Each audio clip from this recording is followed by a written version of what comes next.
Okay, everybody, we are in the garage today. We are going to do a video of the next mods on the Race Red Mach 1 Miracle. Miracle is the name that I gave the Mach 1, but Miracle really does not sum up everything. So before we show the new mods under the hood, I want to tell you guys a little story of how the Race Red Mach 1 really came to be. About a year ago, last May, I had been talking to my buddy who fished with me all the time. We used to go fishing all the time. And I don't want to make this story very long, but it's kind of interesting. And for those of you who don't know, I'm actually a gospel minister. Wow, a gospel minister that has a Race Red Mach 1? Can a minister have a fast car? Can ministers like cars? All of those are myths and things that people have in their minds about ministers and what they can and can't do. Ministers can have nice cars and enjoy the nice things of life just like anyone else. So if anybody tells you anything different than that, then ask them about that. But getting back to the story, I was fishing with my buddy last year, early in the spring, and I told him after all the time and effort that we had put into getting my boat, which I had, a fishing boat, fishing worthy. We did all the things necessary to make it a real fun thing to do, and it had all the things that it needed on it. I told him, I said, you know what, Rick, I said, I feel like the Lord wants me to sell my boat. Of course, his reaction was, sell your boat? We just got this boat all together. You know, you really want to sell your boat? Are you kidding me? Well, sometimes when God impresses you to do something, it's not to ask why, it's just to do it. So I didn't hesitate.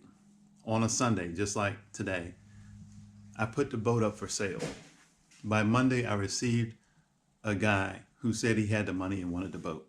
Now I'm really cutting to the chase because there was a whole lot of other things that were involved.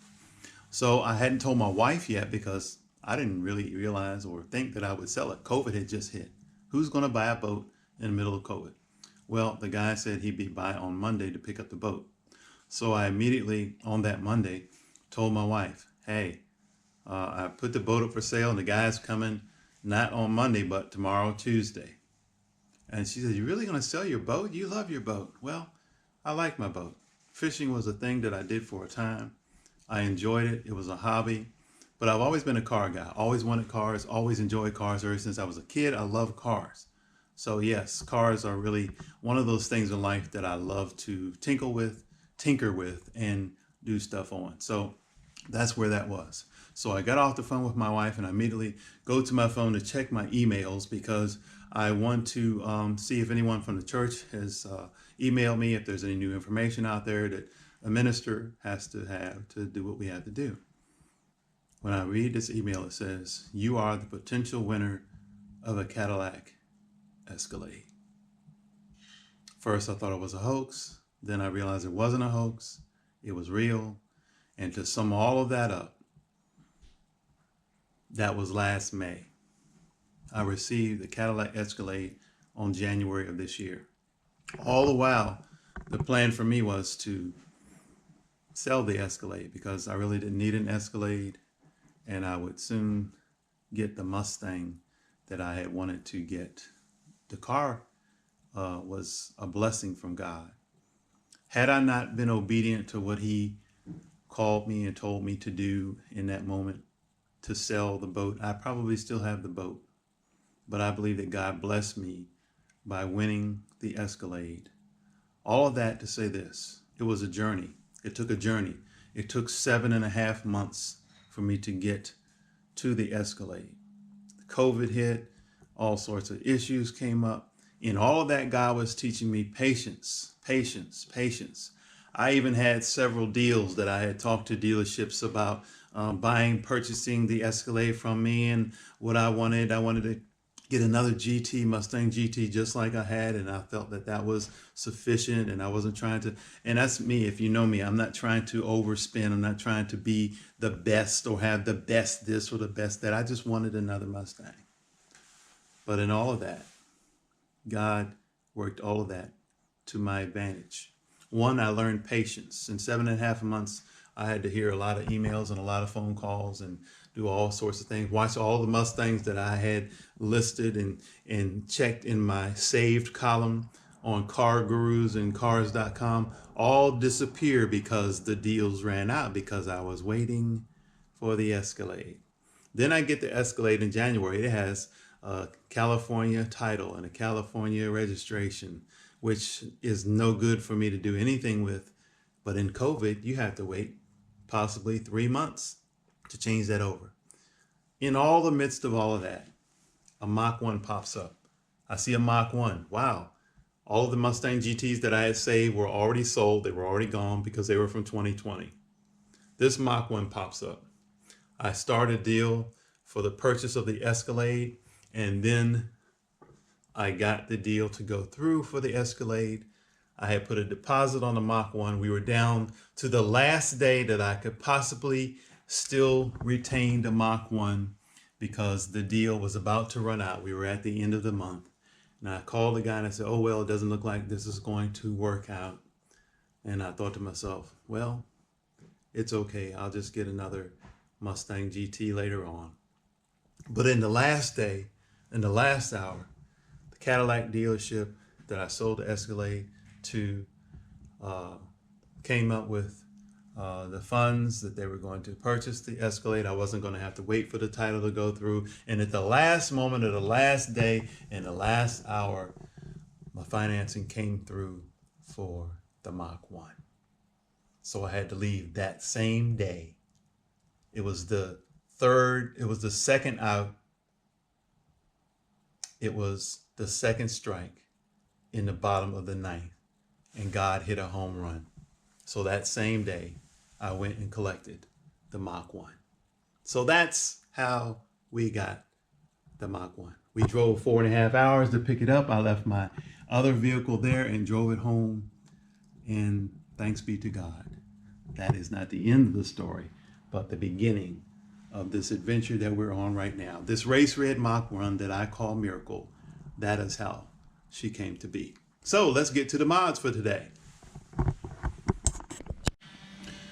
Okay, just to share with you guys, I made a startling revelation the other day just before we got ready to install the wheels. I jacked the Mach 1 up in the air to check around under there to see what everything looked like, and guess what I found under the front end? Well, any of you all who are constantly watching YouTube know that these are the spring braces that they put in the springs when they're transporting a vehicle to the dealership. Keeps them from bouncing around on the trailer. Well, these were still stuck between my front springs. And that's not to throw shade at the dealership or anything, because I got my car pretty much fresh out of the pack, so to speak. So, and I drove it home 4.5 hours with those in it, and it didn't really make that much difference. Well, I mean, it probably would have rode a little different without those in, but there was no issues or anything. But just a tidbit of information: if you have a new Mach 1, you might want to check under your front wheels and under your front fenders. Maybe your spring, I call them spring chucks, are still in there from the factory. But anyway, that being said, let's get this video going. Okay, everybody, let's look under the hood. Let's look under the hood and see what we've done. No, you're not going to watch me do the mods. You're going to see the mods because I've already done them. And the reason why I did not video is because it was so easy that I would have bored you to death showing you how to do it. But I'm going to give you some pointers and tips on how you can do it to your Mustang as well.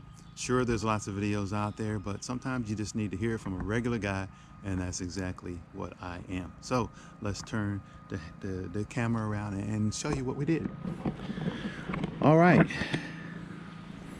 Right here we have red line tuning. Any of you all know what red line tuning or who red line tuning is? They make quick lift hood struts. And one of the things that I have told you from the beginning, I hate the prop rod. Never liked the prop rod. I always thought that Ford should include the hood struts in their original equipment, because you pay a lot of money for a Mustang, whether it be a Shelby or any other Mustang GT. When we think about the price of what these cost, I believe, and you probably do too, that they should include these in the price. These are the Red Line Tuning Quick Lift hood struts.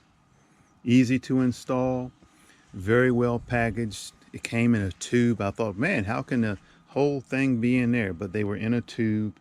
We ordered them. They came within 3 or 4 days. They fit perfectly. They were easy to install. One of the things that you will notice, a tip, these,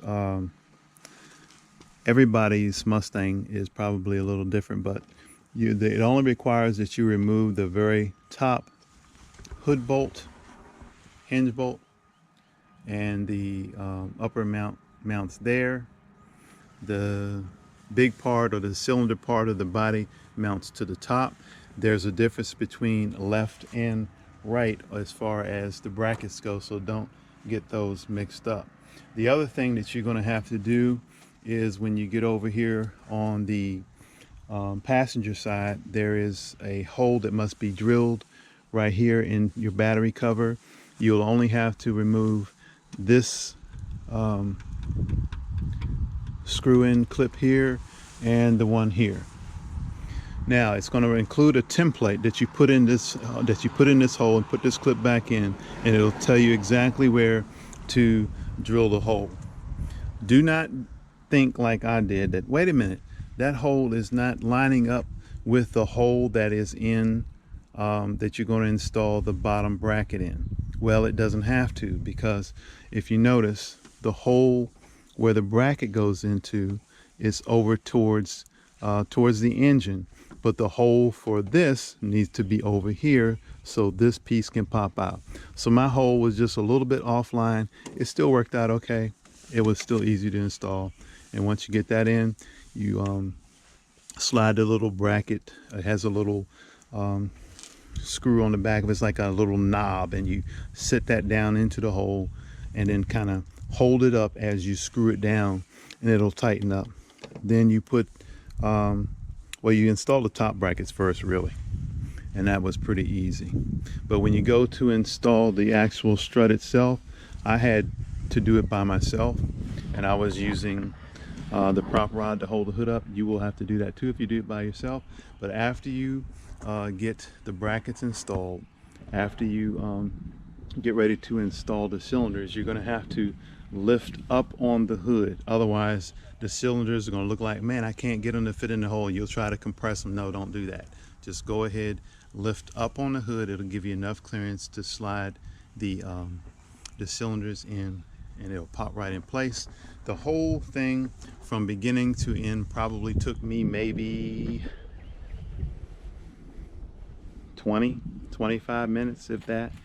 I really wasn't timing it, but I know it didn't take very long at all. And you can see the results. They come in the standard black and red, or you can get them in even a stainless finish, which will kind of match up with maybe your strut brace. But I like the black and the red because obviously this is a black and red Mach 1. So yeah, turned out pretty good. I'm happy with it. I used Red Line Tuning's struts before. I've had very good luck with them in the past, so that's what we use this time as well. Red Line Tuning makes a quality product. Every piece that was in the package was individually wrapped, and I was very impressed. Great quality. They just plain work. So you can't go wrong with Red Line Tuning struts. And as you can see, as this closes, it holds the hood up perfectly, and when you go to close it, you don't have to slam it. Just ease it down and it's ready to go. So that's the Red Line Tuning hood struts. So that is the mod for this time. We have another mod coming this week, and it will be under hood. We're going to do some stuff under hood. Somebody said, wait a minute, I thought you were going to leave it naturally aspirated. Yes, we are going to leave it naturally aspirated, but we're going to do some modifications under the hood. And actually the next modification, I would not even consider it optional. I would say that it is necessary for you to keep your Mustang, whether it Mach 1 or any other kind of Mustang, running properly. So hope you all enjoyed the video. Remember to like and subscribe. This is CS92LX. See you next time. Later.